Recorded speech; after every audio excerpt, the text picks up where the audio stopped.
कैसे लफी खिंचाले आही भूसा बाता ढाले भही जे तो सपना सकार गे लेटर पंकज राकेश आई होते गे विशेष बम फुटत आई हजार गे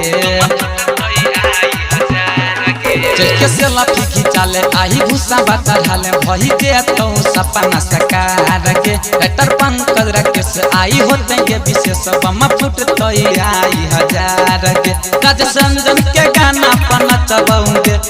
नचबाऊंगे सुना नचबाऊंगे तोरा घाटा पर बम छौरी फोड़बाऊंगे तोरा घाटा पर बम छौरी फोड़बाऊंगे तोरा घाटा पर बम छौरी फोड़बाऊंगे